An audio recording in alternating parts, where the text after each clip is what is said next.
గత తెలిసిన వాళ్ళని కూడా ఆ పర్లోక తల్లి మన ఎంతగానో ప్రేమించి ఆయన సంకల్పం చొప్పున మనందరం కూడా సంఘం వరకు విని ఆ తండ్రిని సూచించడానికి వినపరచడానికి ఈరోజు మనకి సంబంధించిన తండ్రికి మనం ఉంటేనా కృతజ్ఞత కలిగిన ప్రతి వారికి మనం అనుకునేలాగానే ఆరాధన అనేది మాటలతోనూ పాటలతోనూ కాలుతోనూ గడిపేది కాదు. ఆరాధన అనేది వ్యక్తిగతంగా మన జీవితం ఆయనకి అర్పణగా అర్పించడమే ఆరాధన. దేవుడు మన పట్ల అనేక అద్భుతాలు చేశారు. ఆయన సంకల్పం చొప్పున అనేకమైన ఇబ్బందుల నుంచి కానీ సమస్యల నుంచి కానీ నాకు ఒక పరిష్కారాన్ని చూపించి వాటి నుంచి మనం వినిపించి మనందరికీ కూడా తండ్రి స్థానంలో ఆయన ఉండి మనందరికీ కూడా ఆయన కుమారులుగా మనల్ని పోషిస్తూ పాలిస్తూ వచ్చారు. కాబట్టి మనం ఎప్పుడులాగా దేవుణ్ణి ఆరాధించేది ఎప్పుడు మాటలతో కాదు, దేవుణ్ణి స్థుతించాలి, కనపరచాలి అనేది మాత్రం అందరికీ తెలుసు. కానీ ఆరాధన అనేది మాత్రం అతి కొద్ది మందికే తెలుసు. ఎందుకంటే దేవుణ్ణి ఆరాధించేవారు ఆత్మతో సత్యంతో ఆరాధించారు. దేవుణ్ణి ఆరాధించేవారు ఎప్పుడు కూడా వ్యక్తిగత సంబంధం కలిగి ఉండాలి. దేవునితో అన్ని సామర్థ్యం కలిగి ఉండాలి, వ్యక్తిగత సంబంధం కలిగి ఉండాలి. వాళ్ళ క్రైస్తవం చెప్పుకునే వాళ్ళు అనేక మందిని యేసుక్రీస్తు ప్రభుకి నీకు వ్యక్తిగత సంబంధం ఏమైనా ఉందా అంటే వ్యక్తిగత సంబంధం ఏంటి అని అడిగే స్థితిలో ఉన్నాడు. కానీ దేవుడు ఇంకా మనల్ని కొంచెం ముందుకు నడిపించి ఆయన ఎంతో లోతుగా మనతో మాట్లాడుతూ ఆయన మార్గాన్ని ఆయన అసలు సత్యాన్ని మనకు బయలుపరుస్తూ ఆయన పిల్లలలాగా మనం జీవించడానికి ఆయన మనకు ఎంతో సహాయపడుతూ ఆ యేసుక్రీస్తు ప్రభుని ఎలాగైతే ప్రేమించాడో అలాగే మనం కూడా ప్రేమిస్తూ మనం ఎప్పుడెప్పుడు పడిపోతున్నామో అప్పుడప్పుడు మనం హెచ్చరిస్తూ మనం సరిచేస్తూ ముందుకు కొనసాగించుకుంటూ వచ్చారు. కాబట్టి దేవుణ్ణి మనం ఎలా జీవిస్తే ఆయన ఆరాధన అవుతుంది, ఎలా జీవిస్తే ఆయన అర్థం అవుతుంది అన్న దాని గురించి మనకు మెలుగు కలిగి ఉండాలి. దేవుడు సంఘాలలో పౌలు చెప్పినట్టుగా పెద్దలను నియమించాడు, పరిచారకులను నియమించాడు, సంఘానికి కాపుదల కాజవాణ్ణి నియమించాడు. అలా అనేక మందిని ఆయన వారి ఉన్న యొక్క హోదాను పెట్టి వారికి ఉన్న ఆ యొక్క ఆశను పెట్టి ఆ యొక్క నియమాలు ఆ దేవుడు వారికి నియమించి ఉన్నాడు. అయితే ఎప్పుడు కూడా సంఘం ఐక్యత కలిగి ఉండాలి. ఆ ఐక్యత లేనప్పుడు అపవాది ఆ సంఘంలోకి ఆత్మీయ మరణాన్ని ప్రేరేపిస్తుంది. దానివల్ల ఒక్కసారిగా సంఘానికి ప్రమాదం రాదు, కానీ ఒక్కొక్కరిని నశింపజేస్తారు. అలాగే ఆత్మీయంగా అది ఎలా నశించేస్తుందో శరీరంగా కూడా మనం కొన్ని బాధ్యతలు కలిగి ఉండాలి. దేవుని విషయంలో దేవుడు మనకు ఇచ్చిన భావాన్ని పెట్టి ఆ సంఘం పట్ల మనకున్న ఆసక్తిని పెట్టి ఆ సంఘ బాధ్యతలు మనం ఎవరికి మనం ఐక్యత కలిగి ఒక క్రమం చొప్పున నడిచే పద్ధతి మనకు కావాలి. ఎందుకు ఈరోజు ఇలా మాట్లాడుతున్నాడు ఈ రేవేలు అని మీరు అనుకోవచ్చు. గడిచిన 3 రోజులు బట్టి నిజంగానే నాకు నిద్ర పడుతున్నా. దేవుడు మనకు ఒక పెద్ద దిక్కునిచ్చాడే, పెద్ద దిక్కుని కోల్పోయామే. ఇతను భారం కలిగి మంత్రుల్లో పనిచేయాలంటే ఒక తండ్రి స్థానంలో వచ్చేవాడే, ఒక పెద్దగా ఉండేవాడే, ఎంతో కష్టపడ్డాడే. అనుకోని రీతిలో ఒకసారి కుప్పకూలిపోయిన దేవుడు పిలుస్తున్నాడే. దేవుడి పరిస్థితి ఏంటి ఆలోచించే ఆయన ఎంత బాధ్యత కలిగి ఉన్నాడు ఈ మందిరం నుంచి. నాకన్నా మీకే ఎక్కువ బాగా తెలుసు. ఎందుకంటే మీరందరూ ముందు నుంచి ఆయనతో కలిసి ఉన్నాం. నేను కొంతకాలం గడిచిన తర్వాత వచ్చాను. పక్క పునాది వేయాలి అంటే ఆ రంగారావు వచ్చి పోసి బిగించుకోవాలి. పాస్టర్ గారు పని ఎక్కువ రావాలి.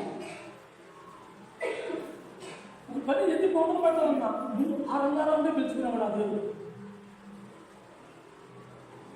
అలాంటి సమయంలో ఆయన లేనప్పుడు మనందరం కూడా ఇప్పుడు ఎప్పుడైతే ఒక నాయకుడు కోల్పోతాడో ఆ నాయకుడు కోల్పోయినప్పుడు ఒక తండ్రి కుటుంబంలో లేనప్పుడు ఆ కుటుంబ పిల్లల్ని ఎలా సరిగిపోతారు? అపవాది వాళ్ళు ఎలా ప్రేమించాలి? ఇవాళ మన పరిస్థితి అటువంటి పరిస్థితి రాకుండా ముందుగానే దేవుడు మనకి హెచ్చరిస్తున్నాడు. ఐక్యత లేకపోతే వచ్చే పరిస్థితి ఏంటి? దేవుని ఆత్మను పొందకపోతే వచ్చే పరిస్థితి ఏంటి? ఒక నాయకత్వం వహించకపోతే ఆ నాయకత్వంలో ఆ సంఘాల్లో వచ్చే అనర్థాలు ఏంటి? వాటి గురించి ఈరోజు దేవుడు మనకి స్పష్టంగా అన్ని కూడా బయలుపడుతూ ఉంటారు. కాబట్టి అంటే మీరు ఇంకోరంగా అనుకోవచ్చు, ఈవేళ దగ్గర బంధువులు కదా, తాత కదా అన్నట్టుగా అతను తీసుకొచ్చి వాక్యంలో బోధిస్తున్నాడు చెప్తున్నాడు ఏంటంటే మనం అనుకోవచ్చు. కానీ అది సబ్జెక్ట్ అది కాదు. అయితే ప్రతిసారి ఒక వ్యక్తిని ఎన్నుకుంటూ వచ్చాడు దేవుడు అయితే స్వయంగా దేవుడు వచ్చి ఎవరిని నడిపించాలి. ఐగుప్తు జనాన్ని రక్షించడానికి ఎవరిని ఎన్నుకున్నాడు? మోషేని ఏర్పరచుకున్నాడు. అలాగే ప్రతి ఒక యుగానికి ఒక నాయకుడిని ఎన్నుకున్నాడు దేవుడు. అలాగే ఒక సంఘానికి ఒక పెద్దని ఏర్పరచుకుంటాడు. ఆ పెద్ద లేనప్పుడు ఆ సంఘం ఐక్యత కలిగి ఉండాలి. ఐక్యత లేనప్పుడు, ఏకతాటి మీద నడవడం లేనప్పుడు అనేకమైన రకాలుగా మనం ఇబ్బందులు పడతాము. అపవాదికి ఆత్మీయంగా మరణిస్తాం. కాబట్టి ముందుగానే మనకు హెచ్చరిక. అపవాది ఏ రకంగా దాడి చేస్తాడు?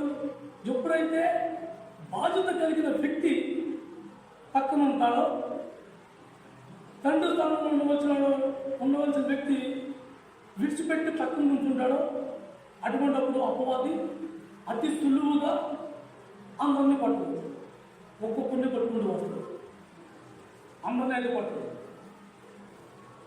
ఒక రాజు యుద్ధానికి వెళ్ళినప్పుడు సైన్యం ఒకసారి అందరూ బాంబే చంపే రోజులు కాదు, కట్టు పట్టుకుని ఒక్కొక్కరిని నడుపుకుంటూ పోయేవాడు. అలాగే అపవాది కూడా. ఆదిలో దేవుడు ఆదామును సృష్టించి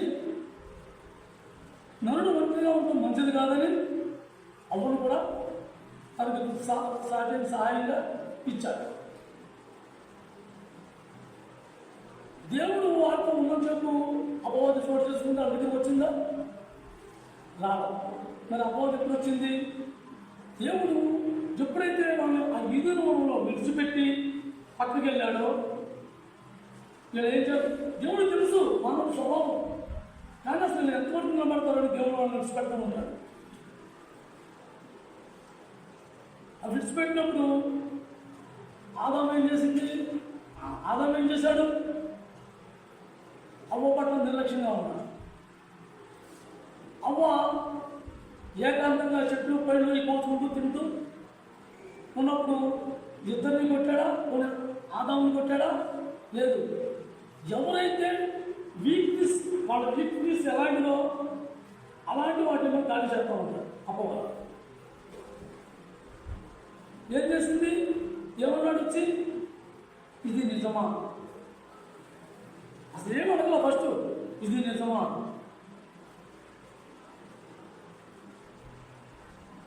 ఇది నిజమా అని అన్నప్పుడు అదే ఆదాము కూడా అవ్వతో ఉంటుంటే అది వేరేలా ఉండేదేమో. అవ్వ ఒక్కదాన్నే అపవాదం గమనిస్తున్నాడు. ఆదికాండం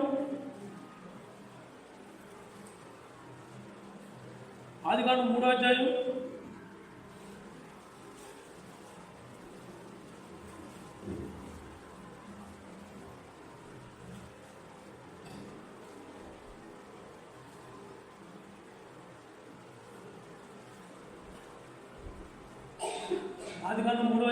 6వ వచనం.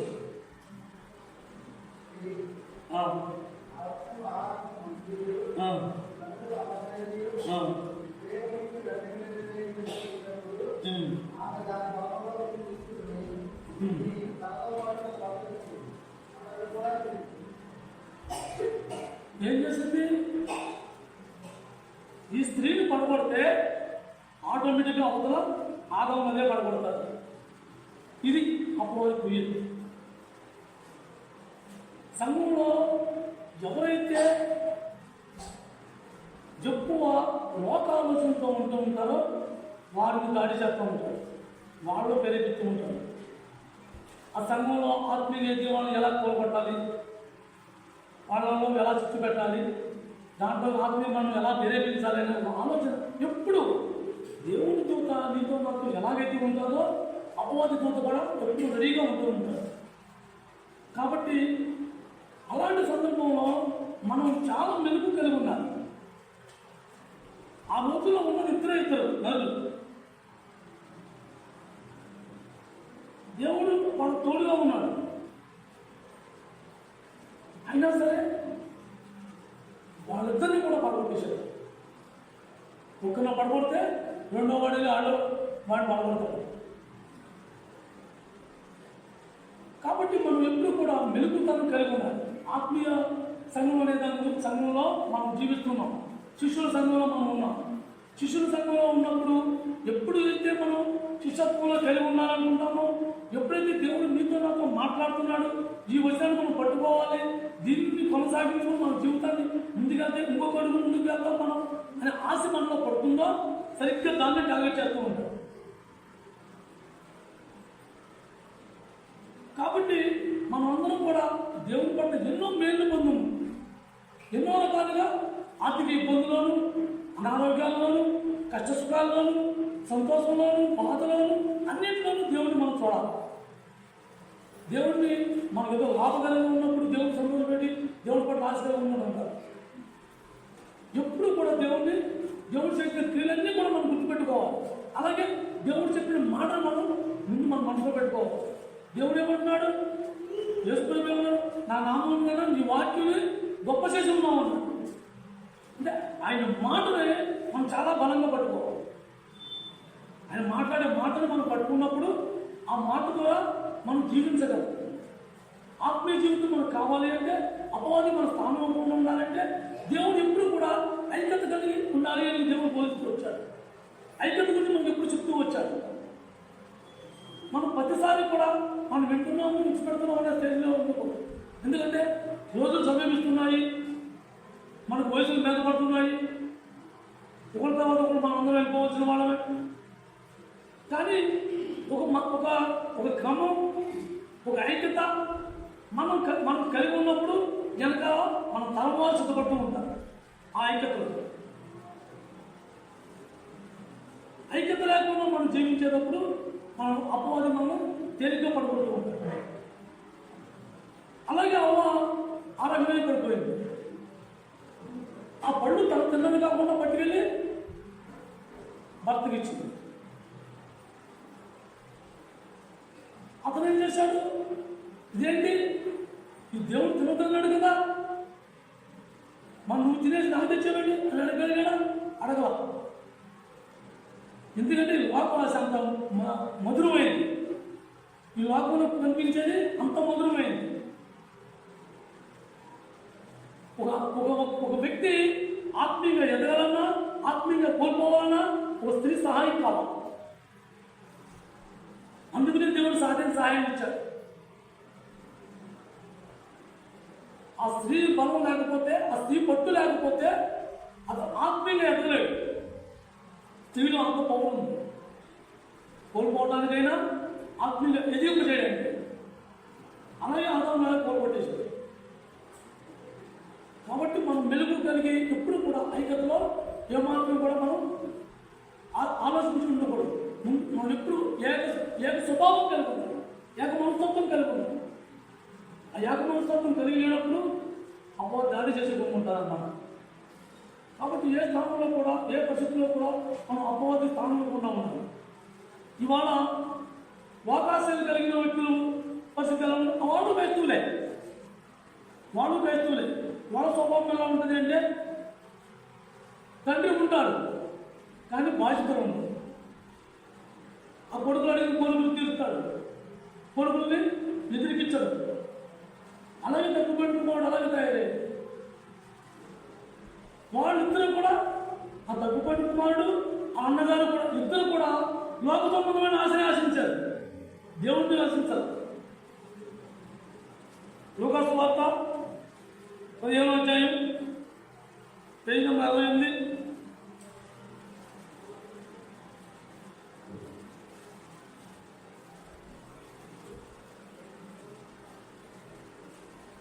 లూకా సువార్త 15వ అధ్యాయం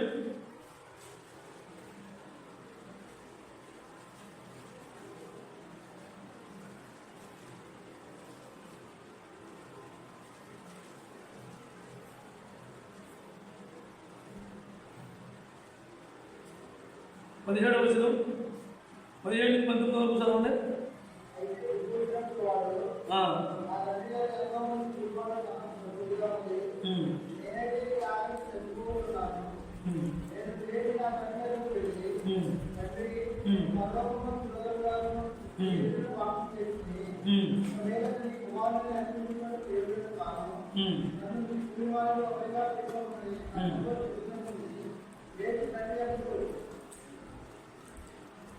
అసలు ఆ చిన్న కుమారుడు ఎందుకు వెళ్ళిపోయాడు?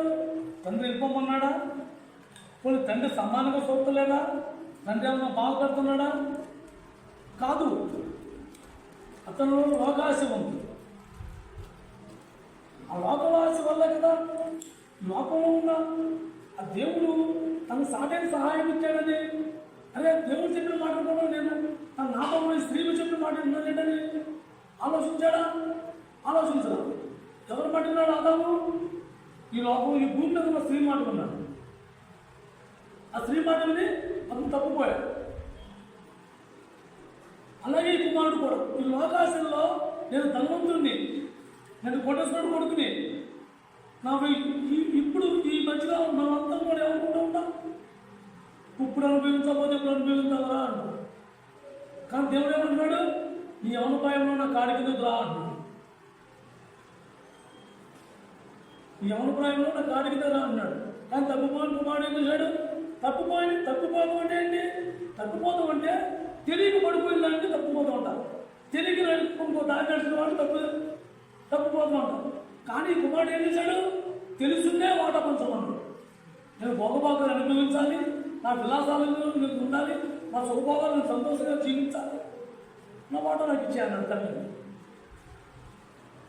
ఇవ్వకపోతే నేను సత్తాన్ని బెదిరిస్తుంటాడు. తండ్రి చాలా బతిమని ఉంటాడు. నువ్వు ఇంతావా సత్తావా, అలాగే నేను సావనా అని బెదిరిస్తుంటాడు. కొడుకు చనిపోవడం ఏ తండ్రికి ఇష్టం ఉండదు. ఎంత దుర్మార్గుడైన కొడుకు ఏ తండ్రికి ఇష్టం ఉండదు. ఒకప్పుడు మన పరిస్థితి ఏంటి? మన దుర్మార్గులం కామా, కానీ భగవంతుడిని మనం విడిచిపెట్టాడా? విడిచిపెట్టలా. మనందరినీ కూడా ప్రేమించాడు. ఎంత దుర్మార్గులో ఆయన ఎన్నుకున్నాడు. ఎలాంటి దుర్మార్గ పాప జీవితం జీవించిన వాళ్ళు ఆయన వాడుకున్నాడు.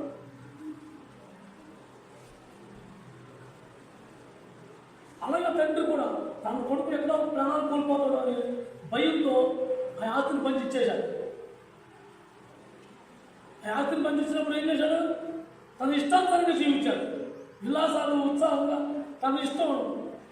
ఇంకా మన భాష చెప్పాలంటే ఇంకా బూతులు కూడా మాట్లాడదు. అలాగే ప్రవర్తించి తన ఆస్తి యావదాస్తిని పాడు చేసుకుంటాడు. ఆఖరికి ఏం మిగిలింది? పందులు పట్టు మిగిలింది. ఆ పందులు పట్టు మిగిలినప్పుడు ఏ రంగాలు ఉంచాడు? నా తండ్రి దగ్గరికి వెళ్తే నాకు ఆకలిగా తీర్థం నాకు వచ్చాడే కానీ అదే నేను నా తండ్రికి నేను ఎందుకు పోగొట్టుకున్నాను అసలు. అదే నా తండ్రిని నేను ఎలా ఇచ్చిపెట్టుకున్నాను? అయ్యో నా తండ్రిని ఇచ్చిపెట్టుకున్నానే, నా తండ్రిని వచ్చానని జీవించాలని పట్టుదల ఉన్నాడా? లేదు. ముందు ఏమనుకున్నాడు? ఆ ఆకలి తీర్చుకోవాలి. అనేక మంది కూలోడు నా తండ్రి దగ్గర ఉన్నారు. అందులో ఒక కూలోని అయినా నేను సంపూర్ణంగా మౌన్ చేసి బతుకుతా. దీనికోసం ఆశించాలి. వాళ్ళ కైతవం చెప్తున్న వాళ్ళు అనేక మంది కూడా అలాగే ఉన్నారు. నాకు రోగాలు తప్పితే దేవుణ్ణి నమ్ముకుంటాను, నాకు ఏదైనా సంపద తప్పితే దేవుడు, నా కష్టాలు తప్పితే దేవుణ్ణి నమ్ముకుంటాను, ఇలా అనుకునేవాడు అనేక మంది ఉన్నారు. సరే, ఆ తర్వాత దేవుడు క్షమించిన తర్వాత కట్టుకోడికి ఏమో ఆశించాడు? నేను ఇంతకాలం నీతో నమ్మకంగా ఉన్నానే. 29 చూడండి.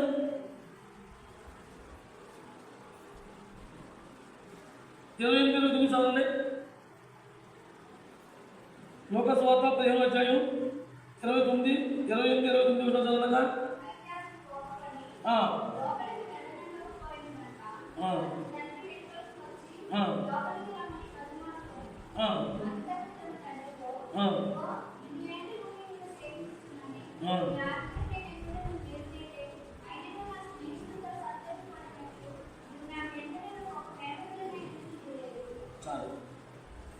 ఆ చిన్న కుమారుడు తగలబెట్టుకుని ఉన్నాయని ఎందుకు పాడుకుని వచ్చేసాడు కదా, ఈ మున్నాను మొత్తం ఇంక నాకే అనుకున్నాడు ఈ కొడుకు. అని నా తండ్రితోనే ఉంటే చాలు, నా తండ్రి ఉన్నాడు, నాకు ఇంకేం కావాలి అని ఆశతో లేడు. ఏ ఆశతో ఉన్నాడు? నా తండ్రి పోతే అంత నాదే, మొత్తం నేను ఆలోచన ఈ ఆశతో ఉన్నాను. తమ్ముడు తిరుగుతాడు, నా ఆశతో లేడు. తమ్ముడు తిరుగుతాడు, నా తమ్ముడు నేను నా తండ్రి కలిసి ఉండాలి, మేము ఐక్యత లేకుండా ఉండకూడదు, ఐక్యతను కోల్పోయాం, నా తమ్ముడు కోల్పోయాడు అని పాత తండ్రి అనుకుంటున్నాడు. ఏ ఆశతో ఉన్నాడు? ఈ లోకంలో ఉన్న సంపద ఆశతో ఉన్నాడు. ఈ లోకంలో ఉన్న సంపద ఆశతో ఉండి నీ కొడుకు మొత్తం ఎవరైతే తగలబెట్టి వచ్చాడు, ఇవాళ రాగానే అడిగి ఒంగరం తొలగి అసలు పోతాలు కట్టి వాళ్ళు లోపల కూర్చోబెట్టి ఎందుకు చేస్తున్నావు, నా స్నేహితులు నేను రోజు కొనుక్కుని కోసం తింటాను నాకు ఇచ్చావా నువ్వు, అందుకే నేను నీమే అడిగాను రాను. మరి ఎవరు నష్టపోతారు ఇప్పుడు? మనం సంఘంపై అడిగినా సంఘంలో ఉన్న వ్యక్తిత్వం మేము మనం అడిగినా మనమే నష్టపోతాం. ఈ దేవుడు ఆయన స్వరక్తించి సంపాదించిన సంఘం అనేది ఉచితంగా మనం ఇచ్చుకోవడంతో ఇచ్చుకుంటున్నంత తేలిక కాదు. దాని వెనకాల కొంతమంది పెద్దలు మొదలుకుంటారు.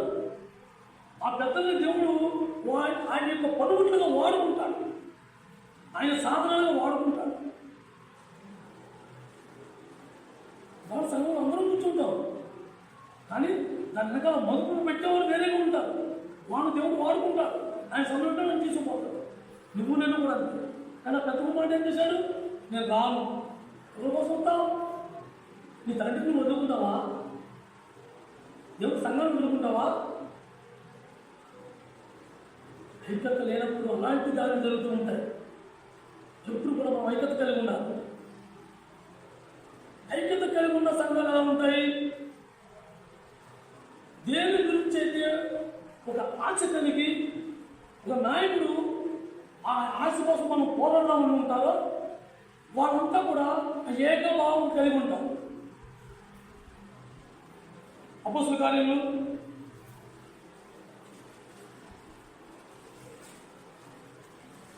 103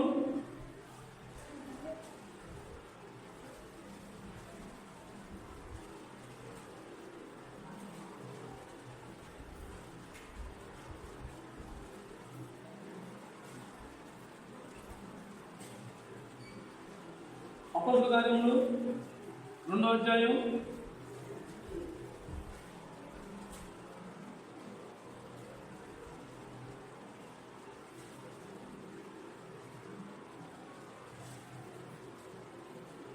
4వ వచనం.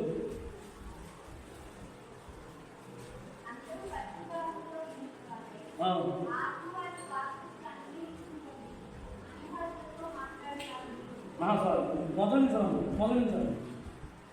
2వ అధ్యాయం మొదటి నుంచి 4వ వచనం చదవండి.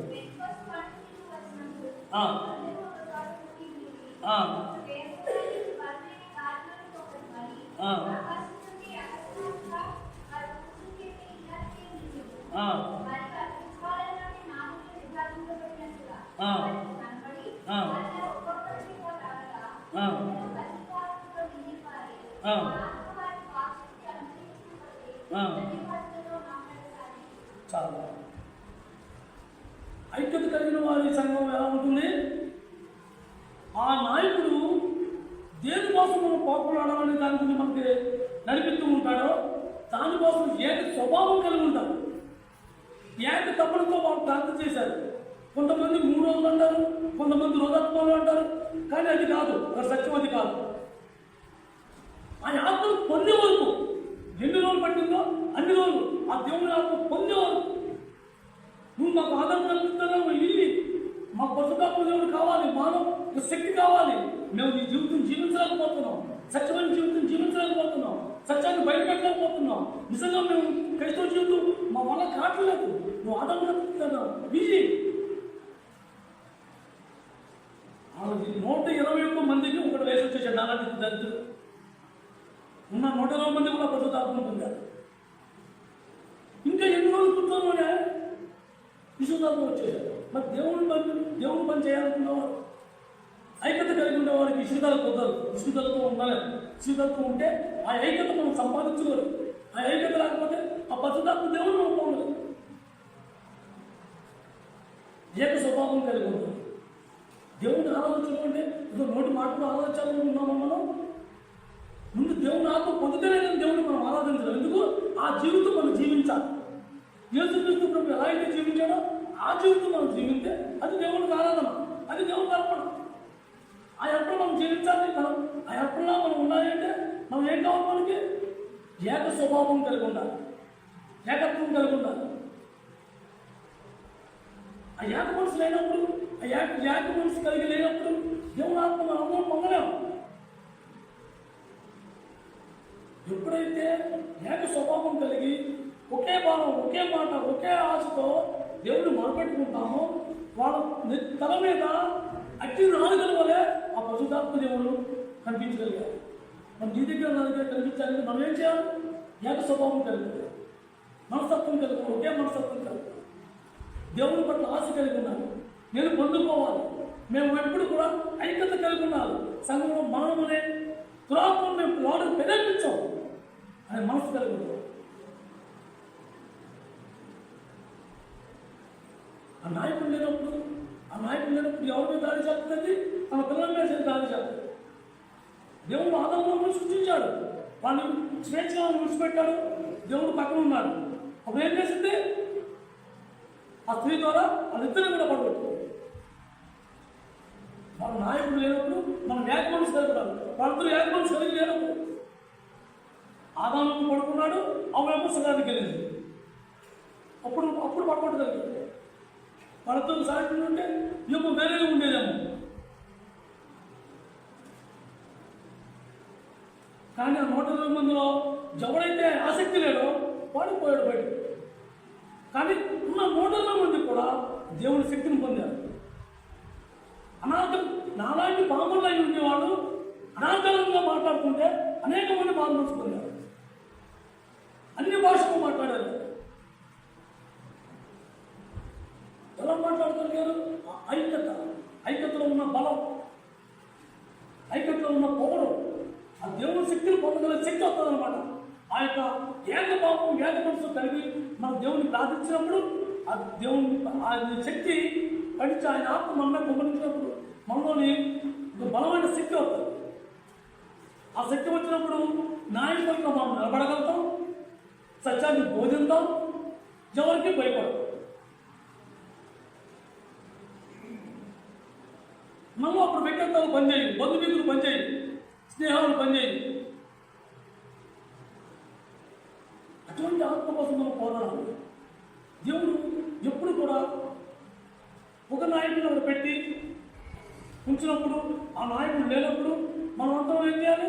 నువ్వా మాకు ఒక నాయకుడు ఇచ్చావు, ఆ నాయకుడి తర్వాత ఇంకో నాయకుడు ఎవరు? ఆ ఎవరైతే బోధిస్తున్నాడో, ఎవరైతే నడిపిస్తున్నాడో, వాడు నమ్మకం కలిగి ఉన్నాడో వాడిని మనం పట్టుకోవాలి. అప్పుడు దేవుడు మనకి ఆ నాయకుడిలో మనకు సరైన స్వభావం మనకు కనిపించినప్పుడు దేవుడిని పట్టుకోవాలి. ప్రభావము మాకు ఆధారం చెప్తారు, ఏది చూపించు అలా కలిగే ధైర్యం కలిగి దేవుడితో మనం పోరాడాలి. అపవాదికి సామర్థ్యం కాదు, అపవాది శోటిత్వం కాదు. అపవాదిని జయించాలి అంటే మనకు శక్తి కావాలి. ఆ శక్తి కావాలంటే మనం ఏక మనసు కలిగి వాళ్ళు 120 మంది ఎలాగైతే ఆ దేవుడి శక్తిని పొందుకున్నారో నీకు నేను కూడా ఆయా పొందుకోవాలి. మీరిద్దరు ఉంటే నేను 3 నేను ఉంటాను మీతో పాటు అంటారు దేవుడు. యేసుక్రీస్తు ప్రభు మీరిద్దరు కూడుకుని మీరు ప్రార్థిస్తే మీతో నేను ఉంటానంటున్నారు. ఆ ప్రార్థన ఇద్దరు కలిగి ఏక భావం కలిగి ఉన్నారు, ఏక స్వభావంతో కలిగి ఉన్నారు. నువ్వు దేనితో కోరుకున్నావో అది దేవుడికి ఇష్టమైనది ఉండాలి, నీకు క్షేమకరమైనది ఉండాలి. అప్పుడు ప్రభు నీతో కూర్చొని ప్రార్థించారు దేవుడు. ఆ తండ్రి ఎప్పుడైతే ఆ ఏక స్వభావం కలిగి ఉంటామో ఆ సంఘంలో కలతలు ఉండవు. కలతలు ఎలా వస్తాయి? కలతలు వచ్చే విధానం ఎలా ఉంటుంది అంటే, అపవాది ముందు ఎవరికి పెద్దలకి గుర్తు చేస్తూ ఉంటారు, సరుకులు గుర్తు చేస్తూ ఉంటారు. ఆ కాలంలో వివాహం ముందుకు వెళ్ళినప్పుడు యేసుక్రీస్తు ప్రభు ఆ తల్లి వచ్చేవాడిని, నాయన వాళ్ళు ద్రాక్షరసం అయిపోయింది.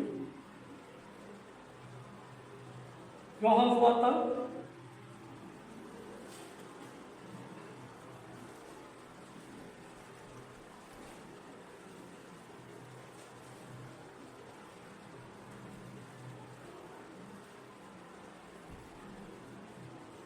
81 యోహాను సువార్త 2వ అధ్యాయం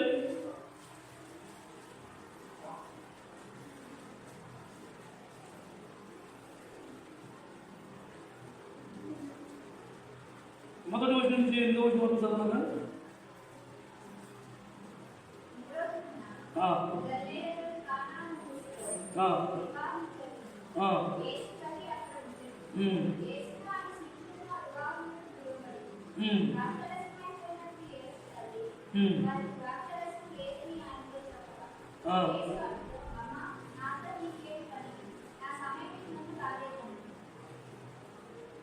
చదవండి.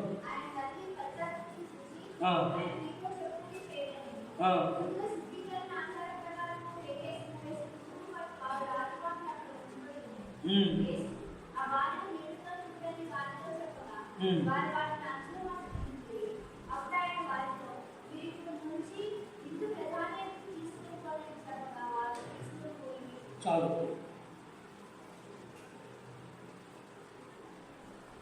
వారు ఏక స్వభావం కలిగి వారికి కూడా నాయకుడు ఉన్నారు.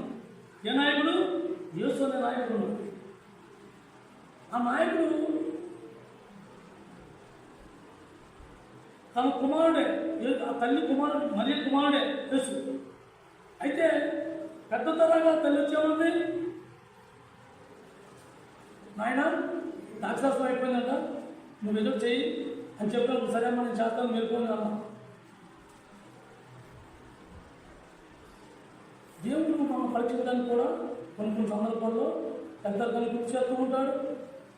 మనకేమో నేనే చేయాలా, ఎదుటి వాళ్ళు చేయకూడదా, ఎందుకు చేయకూడదు అని ఇలాంటి చదువులు కూడా మనం గుర్తు చేస్తూ ఉంటాడు. కానీ ఆ తల్లి ఏమన్నాడు? తల్లి, అమ్మా నాతో నీకేం పని? సాధికి తీసుకెళ్ళేవాడల్లా ఆ తల్లి. అందులో ఆయన శిష్యులతో ఆయన అందరూ సమావేశంలో కూర్చునే ఉండొచ్చు, లేదా కూర్చుని ఏదో మాట్లాడుకోవచ్చు, అందరూ విన్నారే అన్నప్పుడు తల్లి ఏమన్నాడు? నాతో నీకేం పని?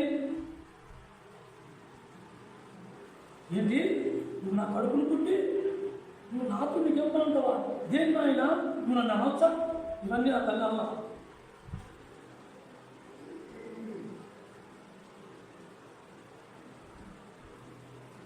ఎప్పుడైతే ఐక్యత కలిగి ఉన్న మనస్తత్వం ఇలా ఉంటుంది. ఏమవుతా తల్లి ఆ పక్కన ఉన్న ప్రచారం అంటే ఆయన కూడా ఉన్న వాళ్ళని చూసి ఆయన చెప్తా చేయండి మీరు. ఆ తల్లి వెళ్ళిపోయిన ఏమన్నాడు? వాటి నిండా మీరు ముంచండి, నీళ్ళు పోయినాను, వాటి నిండా నీళ్ళు నింపడినాను. ఏంటి కొంత బాగా మేమే పోయా, నీళ్ళు కొంతమంది ఉన్నారు కదా, మాకెందుకు చెప్పాలి? ఎందుకు రోజు చేస్తున్నాం కదా ఆయన సేవలో, మందులో మాకెందుకు చెప్పాలి? జనాలు కొనుక్కోవాలి. యేసుప్రభు చెప్పాడు, వాళ్ళు చేస్తారు. వాళ్ళు చేసినప్పుడు అది ఏమైంది? మీరు వెళ్ళి ముంచి మళ్ళీ పోయినాను ఏమంటే నేను నిండిపోగానే ముంచి వాళ్ళు పోయినాను. పెళ్లి ప్రధానాధిపతి అన్నారు. వాళ్ళు ఏమన్నారు? ముందు పోసిన దానికన్నా ఇప్పుడు ఇంకా బాగుంది. ఎప్పుడైతే ఐక్యత కలిగి దేవుని ఆత్మ పొంది మనం ఉన్నామో అప్పుడు మనం ఎదటి వాళ్ళకి చెప్పే మాట వాళ్ళకి ప్రీతికరంగా ఉంటుంది. ఆ ఐక్యతలో ఉన్న బలం, ఆ దేవుని ప్రేమ, ఆ దేవుని శక్తి అవతల వాళ్ళని ఓదార్చడానికి పనిచేస్తుంది. ద్రాక్షరసం ఎప్పుడైతే అయిపోయిందో యేసుక్రీస్తు ప్రభు ఆ తల్లి చనిపోదు, యేసుక్రీస్తు ప్రభు శిష్యులు చనిపోదు, ఏం చెప్పాడో అది చేశాడు. అప్పుడు ఆ విన్నంతా కూడా సంతోషంగా సమృద్ధిగా తాగారు, సంతోషాన్ని అనుభవించారు. అలాగే సంఘంలో కూడా ఆ సనుగుళ్ళు, ఆ పంతాలు, పెద్దరకాలు, వాదాలు, అధికారాలు వీటిని చూసుకోకుండా అందరూ దేవుని పనివారు అనే స్వభావం కలిగి అందరం కలిసి దేవుని కోసం కష్టపడదాం, దేవుని కోసం నిలబడదాం, దేవుని కోసం మనం పోరాడదాం అనే ఐక్యత కలిగి ఉంటాము. అప్పుడు అలాంటి తీర్చి అనుభవం, అలాంటి రుచికరమైన అనుభవం ఆ మందిరంలో అలాంటి అనుభవం కావాలి. అలాంటి ఐక్యత లేనప్పుడు మనం అపవాది స్థానం ఇచ్చి నీకు నాకు పొలంలో పెట్టి సంఘంత అరస గొడవలు ఎవరి అమ్మ ఆ వ్యక్తిని పిలువు, నేను మాట్లాడినాను, అతను పిలువు, మాకు వాళ్ళ మాటలు లేవు, మరి మీరు పనులు చేయాలా పెడతారు తెలియదు. ఐక్యత లేనప్పుడు అది చాలా దాన్ని ముట్టుకున్నప్పుడు దాని గురించి మనకు షాపు ఏదైనా షాపు చెప్పాడు, మీరు అనారోగ్యంగా దాన్ని తీసుకున్నారా షాపు అవుతుంది. ఐక్యత అంత ప్రమాదకరమైంది. ఐక్యత లేకపోతే అదే ఐక్యత ఉంటే ఇంత తీపికరం. ఐక్యత చాలా అవసరం. ఐక్యత లేనప్పుడు ఆ సంఘానికి ఆత్మీయమైన ప్రేరేపిస్తుంది. ఆత్మీయంగా మనసులో భేదం ఉంది, నేను ఎంత వాక్యం ఉంటే నా మనసు చెప్పింది ఈ పాఠశాల ముందు వాగ్దానం ఉంటాడు, నా చెవు ఆ పక్క లోపలికి నా అంతరాత్మ లోపల పోతే ఈ చెవి జరిగిపోతుంది. వాడు ఎప్పుడే చదువుతాడు, వాడు ఎక్కడ నాకు దొరుకుతాడు, వాడు ఏ రకంగా టార్గెట్ చేయాలి, వాడు ఏ రకంగా దూషించాలి, ఏ రకంగా తిట్టాలి, నన్ను నేను ఏ రకంగా పొగుడుకో, ఈ ఆలోచనతో ఇప్పుడు నుంచి ఆ యేసుప్రభు బోధించిన ఎవరికే. కాబట్టి ఐక్యత ఉంటే దాంట్లోని తీపితనం రుచి చూడగలం, దేవుడి శక్తిని మనం పొందగలం.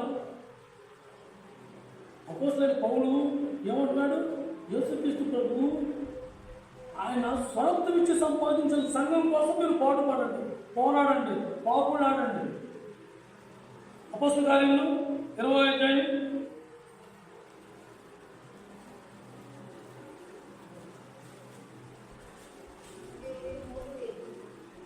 123.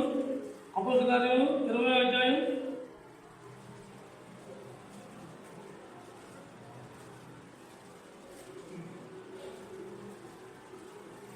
28వ వచనం.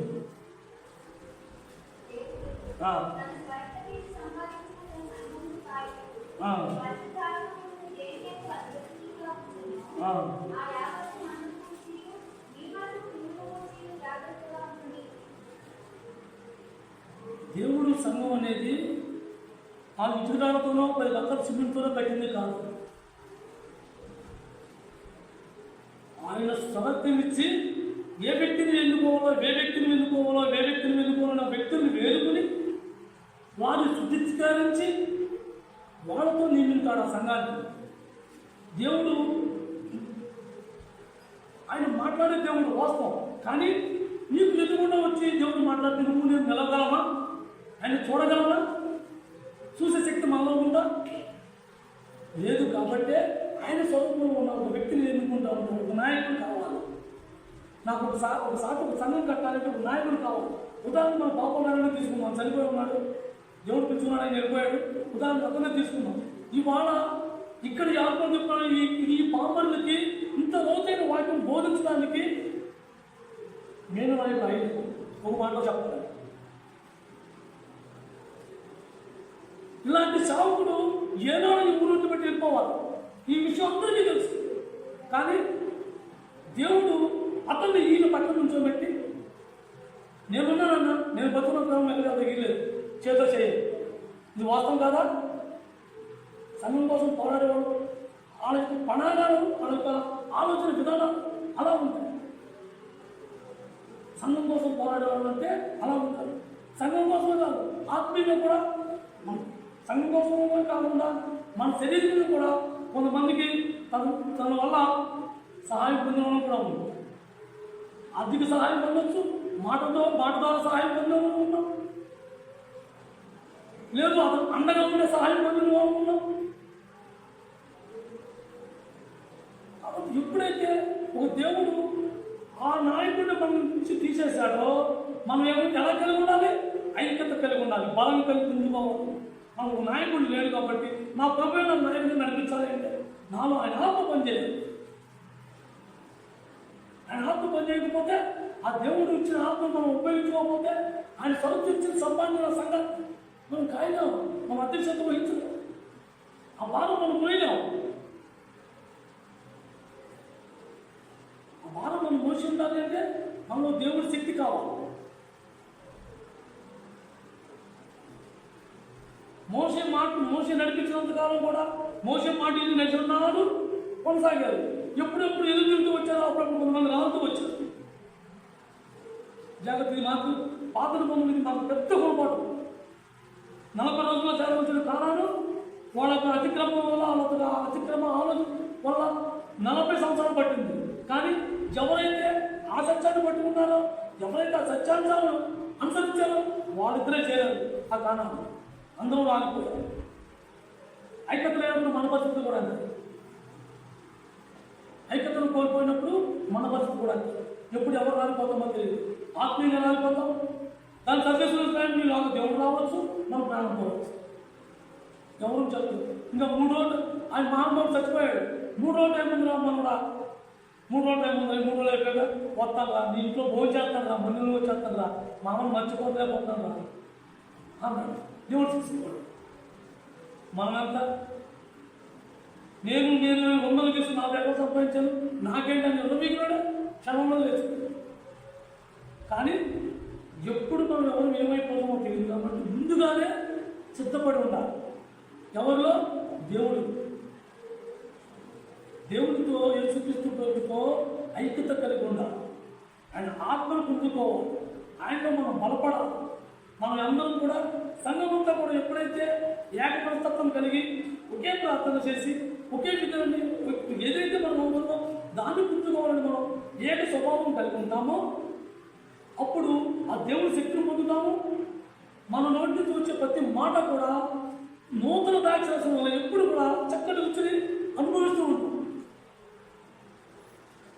అలాంటి వారి సంఘం కోసం దేవుడు చెప్తున్నాడు. కానీ అందరూ దేవుడిని ఆరాధించడం అనుకునే వాళ్ళు అందరి గురించి కాదు దేవుడు చూసేది. ఎవరైతే ఆ ఆసక్తితో, ఆ ఐక్యతతో దేవుని ప్రేమ పొందాలి, దేవుని కోసం నిలబడాలి, దేవుని కోసం నేను జీవించాలి, ఏమైనా సరే ఆ జీవితం పొందాలి అని అనుభవించారో వాళ్ళు దేవునికి ఆరాధికులు అవుతారు. అందరూ కాదు. కాబట్టి మనం ఎప్పుడు కూడా ఏక స్వభావం కలిగి మనందరం కూడా దేవుడిని పట్టుకోవాలి, దేవుని ఆత్మను పొందాలి. దేవుని ఆత్మను ఎప్పుడైతే మనం పొందగలుగుతామో అప్పుడు దేవుడు ఇచ్చిన సంఘాన్ని మనం కాపాడుకుంటాం. ఆ సంఘానికి మనం ఎవరో చుట్టూ ఆయన దూతలం. ఆ పరలోక తండ్రి యేసుక్రీస్తు ప్రభుకి మనం దూతలం. ఆయన దూతలం అయినప్పుడు ఆ సంఘాన్ని మనం కాపాడుకోవాలి. అందరి మీద ఉంటుంది బాధ్యత. ఒక్కడమే కాదు అందరూ ఆ బాధ్యత ఉంటుంది. కాబట్టి అందరూ ఏక మనసు కలిగి ఐక్యత కలిగి ఎప్పుడైతే దేవుని కోసం మనం పోరాడతామో అప్పుడు దేవునిలో మనం జీవిస్తాం. యేసుక్రీస్తు ప్రభు మనలో జీవిస్తారు. అప్పుడు యేసుక్రీస్తు ప్రభు వెలుగు బయటకు వస్తుంది. యేసుక్రీస్తు ప్రభు వెలుగు నీలో నాలో కనిపించినప్పుడు అది నిజమైన దేవునికి ఆరాధన. అసలు నా అలాగే చూసుకుంటారు.